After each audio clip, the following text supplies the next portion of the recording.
देख रहे हैं सुदर्शन न्यूज।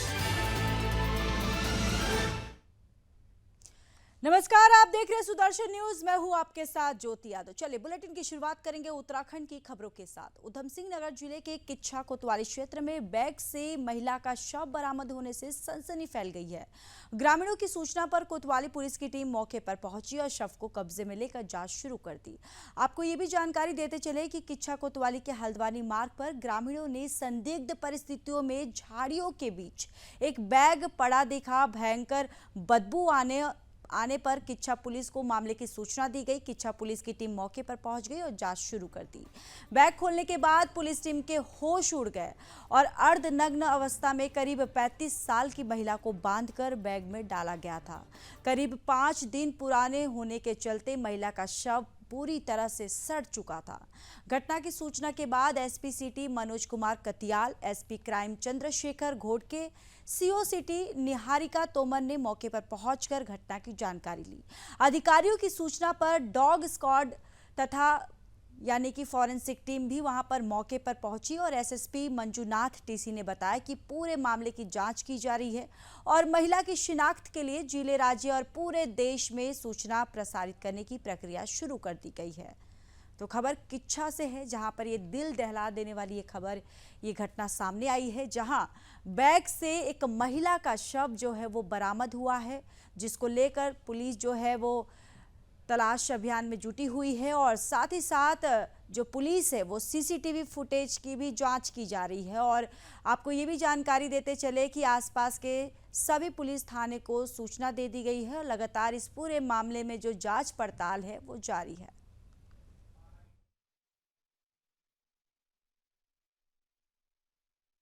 भारी बारिश हुई किच्छा और ऊपर पहाड़ी इलाकों में, तो मतलब इस पूरा जनपद में और पहाड़ी इलाकों में, तो वहाँ पर नदी क्षेत्र में एक बॉडी मिला है।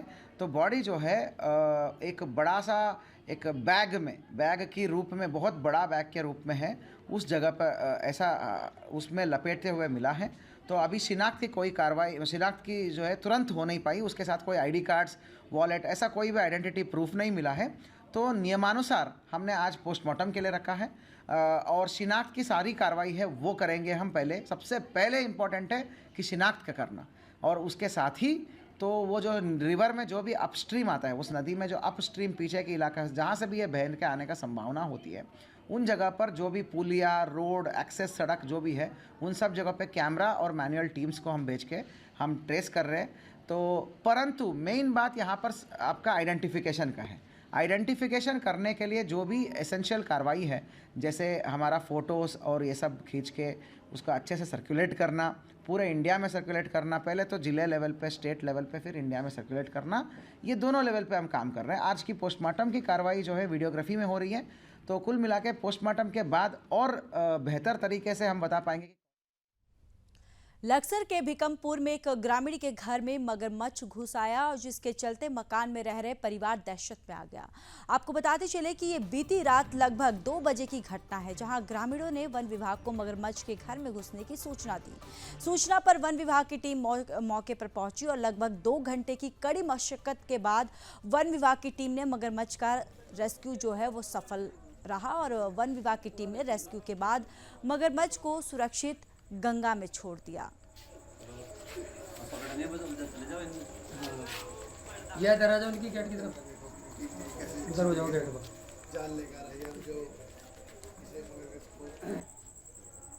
तो ये खबर उत्तराखंड के लक्सर से है, जहां लक्सर के भिकमपुर में एक घर में मगरमच्छ घुस गया, जिसके चलते घर में अफरा तफरी का माहौल हो गया था और जिसके बाद मगरमच्छ की जो सूचना है वो वन विभाग की टीम को दी गई, जिसके बाद वन विभाग की टीम मौके पर पहुंची और कड़ी मशक्कत के बाद मगरमच्छ का रेस्क्यू किया गया और रेस्क्यू के बाद मगरमच्छ को फिर से गंगा में छोड़ दिया गया।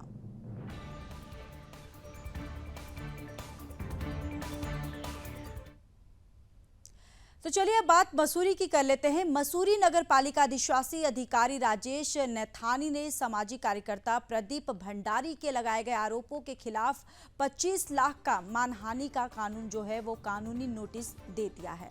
वहीं प्रदीप भंडारी ने कहा कि उन्होंने पालिका में गौशाला के ऊपर बने फ्लैट्स में हुए घोटाले में घोटाले से बने हुए लेकर शहरी विकास को शिकायत की थी और इसमें कोई मानहानि नहीं है। अगर अधिशासी अधिकारी साफ है तो जांच से क्यों डर रहे हैं।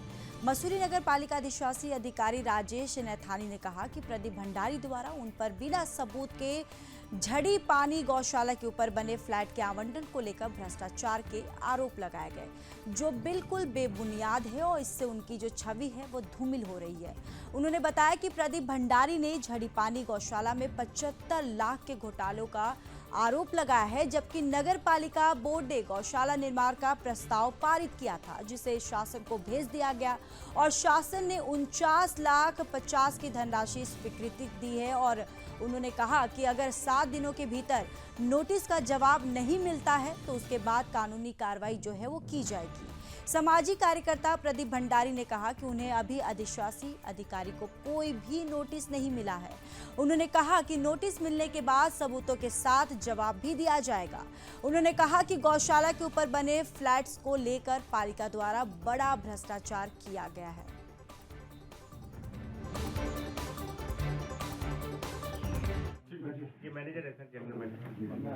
में भी 15-16 अगस्त को उन्होंने एक प्रेस कॉन्फ्रेंस की थी और जिसमें बाई नेम आरोप लगाए थे कि मेरे द्वारा झड़ी पानी जो गौशाला निर्माण हुआ है उसमें 75 लाख रुपए की गबन किया गया है।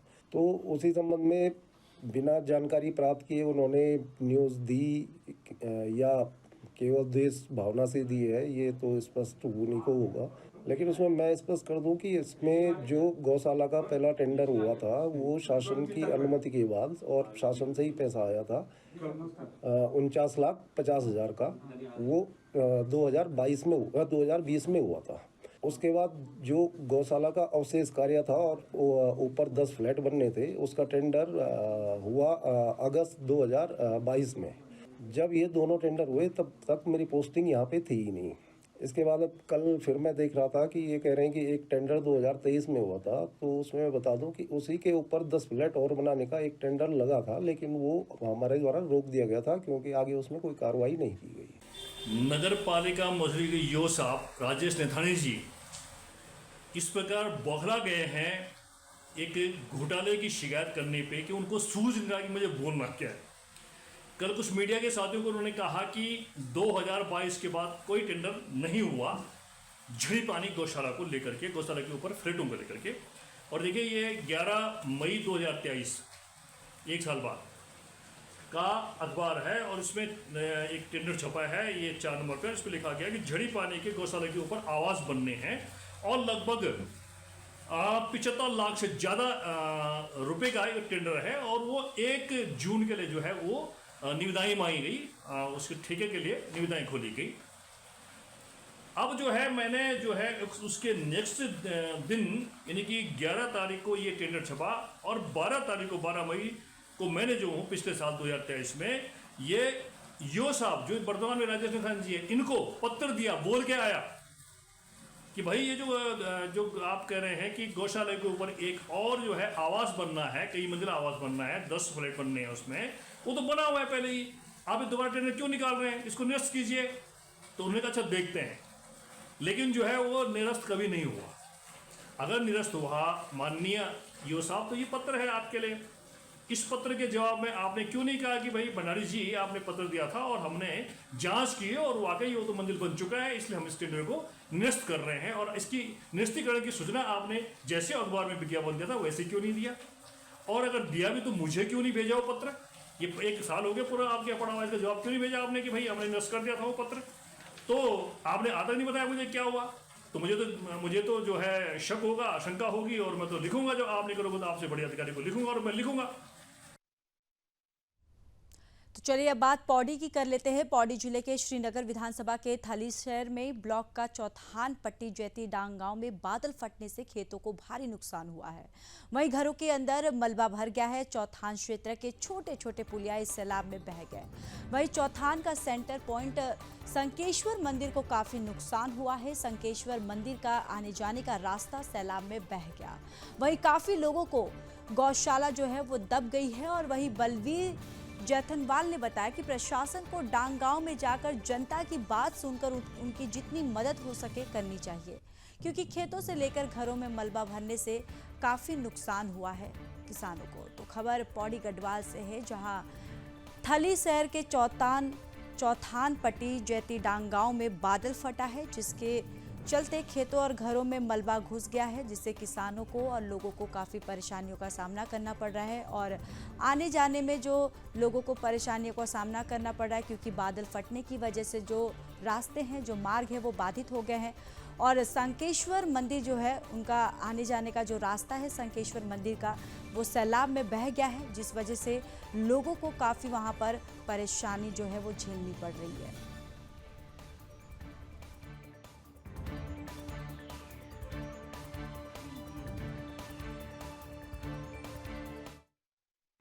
ये बाबा क्या गाड़ा है माँ कसम, पुल सब साफ बहन इगना पुआग तो पद भी नहीं लागणो जे। अरे भैंस ले आया देखो इगना पुआग तो पद भी नहीं लागणो छ यार। इगना ये रास्ते में पूरा ये डांग का आने जाने वाला रास्ता बिल्कुल क्षतिग्रस्त।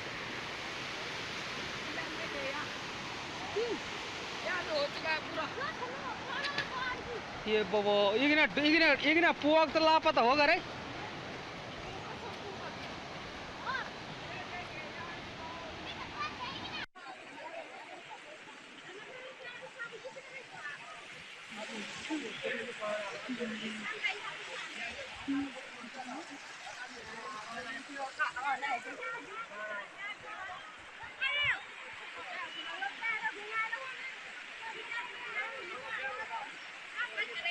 Mua on được khỏi luôn ra chị bà. Au.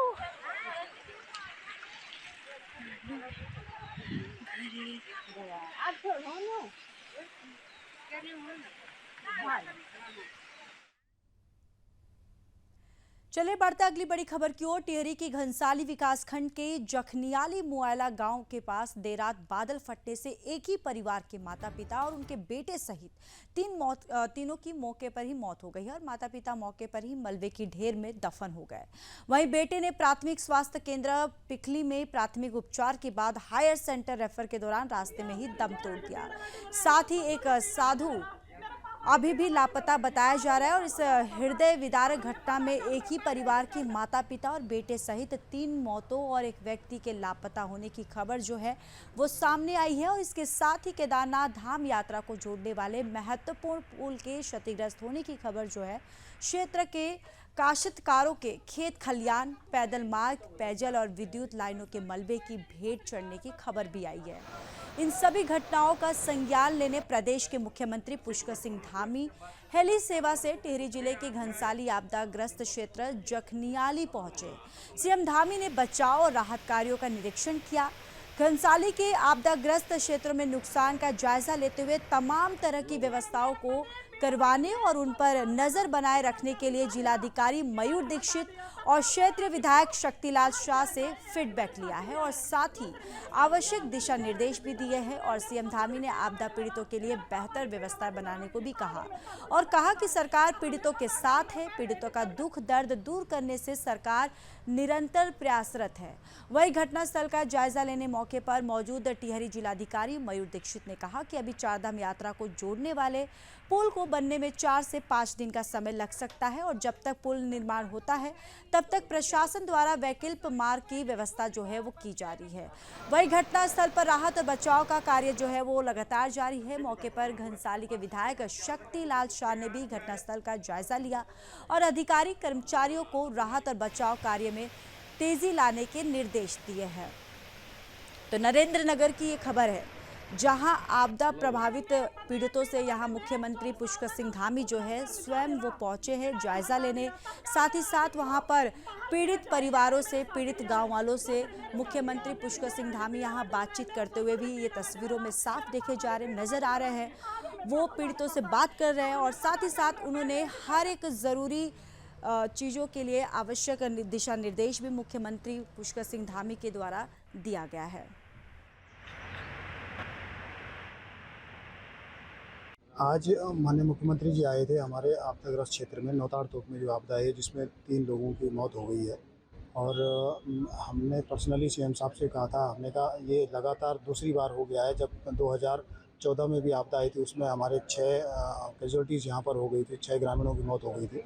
और आज जो 31 जुलाई 2024 को आया, उसमें एक ही परिवार के 3 लोगों की मौत हो गई। तो हमने लगातार प्रशासन से भी मांग कर रहे थे कि हमारे जो परिवार हैं यहाँ पर 14-15 के आसपास परिवार हैं, उनका पूर्ण रूप से विस्थापन किया जाए। और जब आज मुख्यमंत्री जी आपदाग्रस्त क्षेत्र में यहाँ पर घटनास्थल पर आए हैं, तो हमें पूर्ण रूप से आश्वासन दिया है उन लोगों ने कि आपका जो है आप डीएम के एक साथ कमेटी बिठा के जो है कहीं पर या तो सरकारी या निजी भूमि को देखकर आप जो है उसको जो है डिमार्केशन करें और उसमें हम आप लोगों को पुनर्वास की व्यवस्था करेंगे। देखिए, कल रात को यहाँ बादल फटने से और अतिवृष्टि होने से इस गांव में काफ़ी नुकसान हो गया है।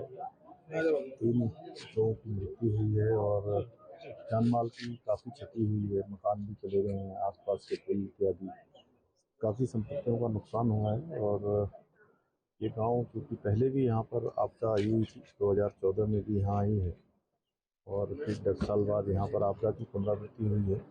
इसका आकलन करने के लिए कहा है यहाँ से कि जो भी आकलन होने के बाद यहाँ का विस्थापन किया जाएगा और विस्थापन के लिए सारी कार्रवाई करने को जिला एडमिनिस्ट्रेशन को कह दिया है। बाकी जो आपदा से प्रभावित लोग हैं उन सभी को जो भी जरूरी सहायता है वो सहायता उपलब्ध कराई जा रही है। आपदा राहत भी दी जा रही है और जो लोग शिविरों में हैं उनके लिए भी समुचित प्रबंध किए जा रहे हैं। दवाइयाँ इत्यादि, वृद्ध लोग हैं, बच्चे हैं, गर्भवती माताएं हैं, विकलांग हैं, तो किसी प्रकार की परेशानी नहीं है, ये सभी प्रबंध किए जा रहे हैं। सभी को मौसम विभाग की चेतावनी है, उस चेतावनी के अनुसार सभी विभागों को और जिलों को अलर्ट मोड में रहने के लिए कहा है। 4 धाम यात्रा चल रही है, जो रास्ते भूस्खलन की चपेट में आ गए हैं उनको तत्काल जोड़ने के लिए, पुल जो बह गए हैं उनको भी जोड़ने के लिए काम हो रहा है। SDRF NDRF मौके पर पहुंच गई है। यात्रा चलनी हमारे लिए बहुत ज़रूरी है। जो लोग अनेक स्थानों से आए हुए हैं वो भी बाबा के दर्शन करना चाहते हैं, धामों के दर्शन करना चाहते हैं, तो शासन प्रशासन सभी व्यवस्थाएं सुनिश्चित कर रहा है।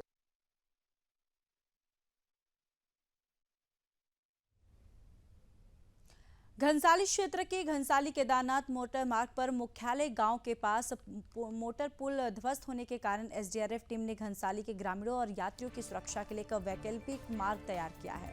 एसडीआरएफ टीम ने लगभग 100 से अधिक यात्रियों और ग्रामीणों को रोप की सहायता से सुरक्षित करा दिया है और इसके साथ ही एक स्थानीय नागरिक जिनकी स्वास्थ्य स्थिति अत्यधिक खराब थी, उन्हें स्ट्रेचर के माध्यम से लाया गया और एम्बुलेंस से अस्पताल पहुंचाया गया। कमांडेंट एसडीआरएफ मणिकांत मिश्रा के निर्देश पर रेस्क्यू दल का राहत और बचाव कार्य जो है वो जारी है और वे स्थिति को संभालने और प्रभावित लोगों की मदद करने के लिए तत्पर हैं।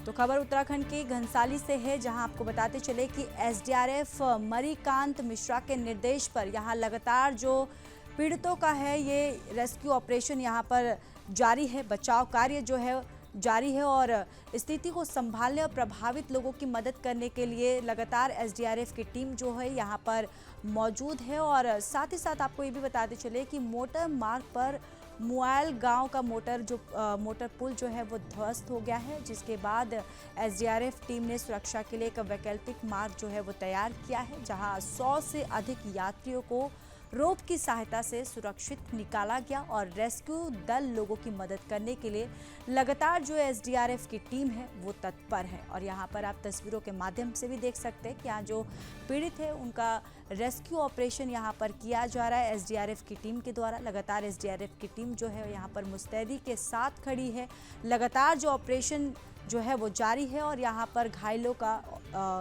उनको बचाव अभियान लगातार यहाँ पर किया जा रहा है और साथ ही साथ जो घायल हैं उनका रेस्क्यू किया जा रहा है।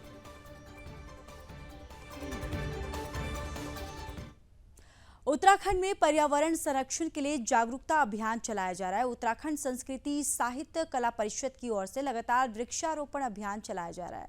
प्रधानमंत्री नरेंद्र मोदी के आह्वान पर एक पेड़ मां के नाम के तहत वृहद रूप से अभियान चलाया जा रहा है। अब तक इसके तहत 2 लाख से अधिक वृक्षारोपण किए गए।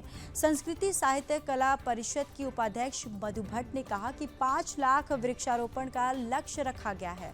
उन्होंने कहा कि उत्तराखंड की पर्यावरण को हरा भरा रखने की संस्कृति को देश के अन्य राज्य भी अपना रहे हैं। मधु भट्ट ने आगे कहा कि दक्षिण भारत में तिरुपति बालाजी में जाकर एक वृक्षा मां के नाम के तहत वृक्षारोपण करूंगी। मधु भट्ट ने आगे कहा कि प्रधानमंत्री और मुख्यमंत्री के आह्वान पर चलाए जा रहे इस अभियान को हर तरफ से काफी सहयोग मिल रहा है।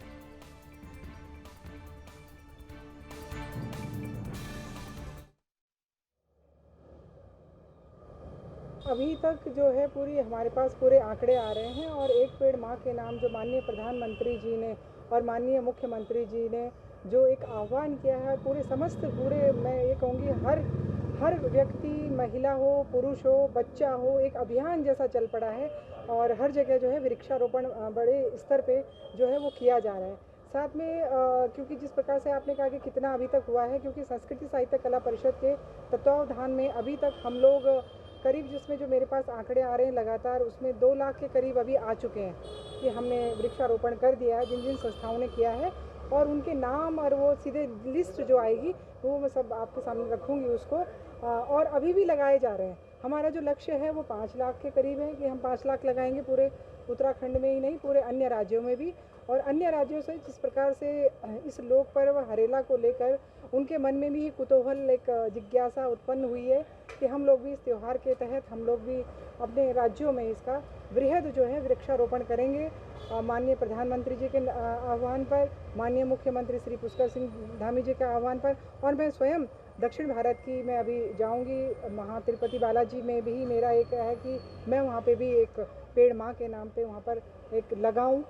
तो ऐसे इसी क्रम में कई लोगों की अपनी मुझे जब मैं एक पेड़ माँ के नाम से लगाने जब गई तो वहाँ पे कई लगा कि एक पेड़ पिताजी के नाम।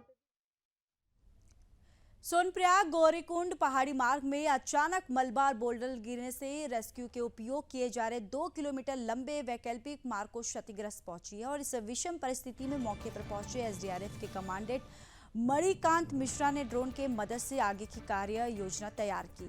एसडीआरएफ की टीमों को सोनप्रयाग गौरीकुंड मार्ग में यात्रियों को सुरक्षित रेस्क्यू करने के लिए निर्देश दिए गए।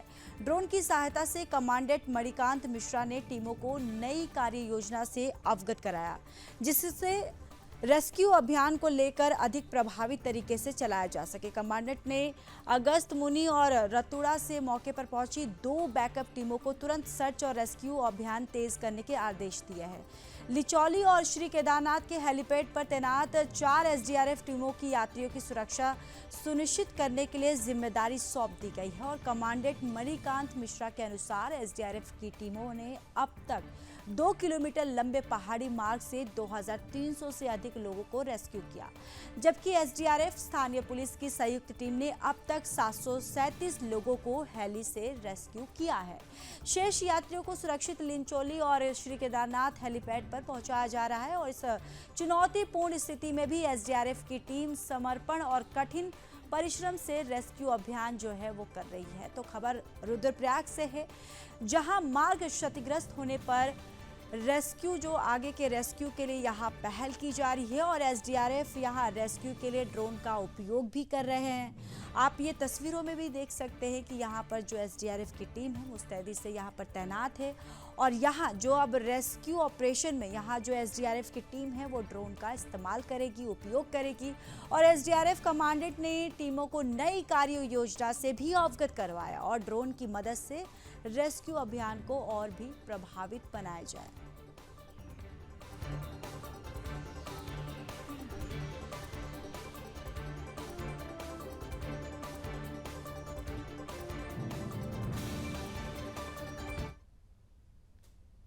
हल्द्वानी बेस अस्पताल में कुमाऊं कमिश्नर दीपक रावत ने अचानक पहुंचकर छापेमारी की, जिसके बाद अस्पताल के स्वास्थ्य व्यवस्थाओं की पोल खुल गई। आपको बताते चले कि कमिश्नर दीपक रावत बेस अस्पताल में संचालित डायलिसिस सेंटर में पहुंचे थे, जहां उन्होंने भारी अनियमितताएं देखी, जिस पर डायलिसिस सेंटर चलाने वाली आउटर सोर्स एजेंसी और अस्पताल के सीएमएस को फटकार लगाई है। साथ ही 1 महीने का सीसीटीवी फुटेज निकालकर चेक करने के निर्देश दिए कि डॉक्टर समय पर उपलब्ध रहते हैं या नहीं रहते हैं। कुमाऊं कमिश्नर ने अधिकारियों को रोजाना डायलिसिस सेंटर का निरीक्षण करने के भी निर्देश दिए। उन्होंने कहा कि 70 मरीज का रोजाना डायलिसिस होता है और हालात इतने खराब है कि मरीज के लिए बेड तक उपलब्ध नहीं है। इसलिए उन्होंने सख्त निर्देश दिए हैं कि व्यवस्थाओं को तत्काल सुधारा जाए और संबंधित एजेंसी के खिलाफ कार्रवाई के लिए डीजी हेल्थ को जो रिपोर्ट है वो भेजी जाए।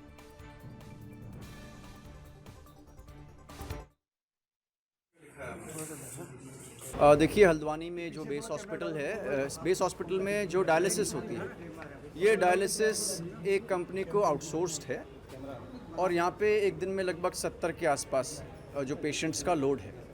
और पिछले काफ़ी समय से मैं न्यूज़पेपर्स के माध्यम से देख रहा हूँ इसकी शिकायतें प्राप्त हो रही हैं। पहले तो 2-3 बार ऐसा हुआ था कि पानी ख़त्म हो गया था, उसकी शिकायतें थी, उसको फिर इंटरवीन करके रिजॉल्व करा दिया गया। और अभी एक शिकायत आज मैंने देखी है कि बेड्स यहाँ पे नहीं हैं और गत्ता लगा के किसी तरीके से काम चलाया जा रहा है, जो कि काफ़ी गलत है और पेशेंट के साथ ऐसा नहीं होना चाहिए। तो मैं आज केवल यही देखने आया था कि यहाँ पे क्या हो रहा है। 2 यहाँ पे डॉक्टर्स होने चाहिए, उसमें से भी एक यहाँ पे नहीं है।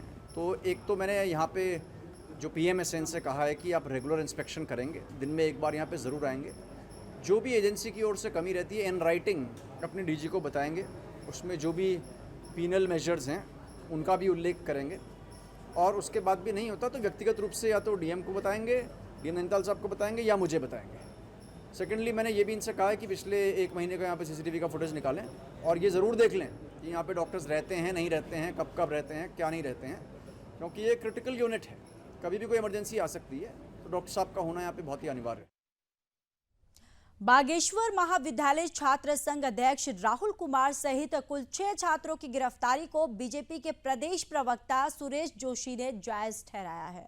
बागेश्वर पहुंचकर प्रेस वार्ता में पत्रकारों के सवालों का जवाब देते हुए सुरेश जोशी का कहना है कि छात्र संघ अध्यक्ष राहुल कुमार ने आरएसएस के कार्यक्रम पर आकर मारपीट की है, जिस कारण उनकी गिरफ्तारी हुई। कांग्रेस पार्टी बागेश्वर ने छात्रों की गिरफ्तारी को गलत तरीके से पेश करके माहौल खराब करने का काम कर रही है। बीजेपी के प्रदेश प्रवक्ता ने कांग्रेस की क्रियाकलापों पर हमला करते हुए कांग्रेस को जन विरोधी दल बताया।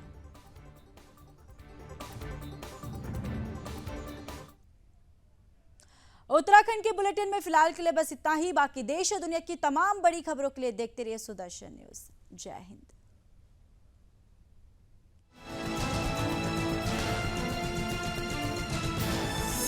आप देख रहे हैं सुदर्शन न्यूज।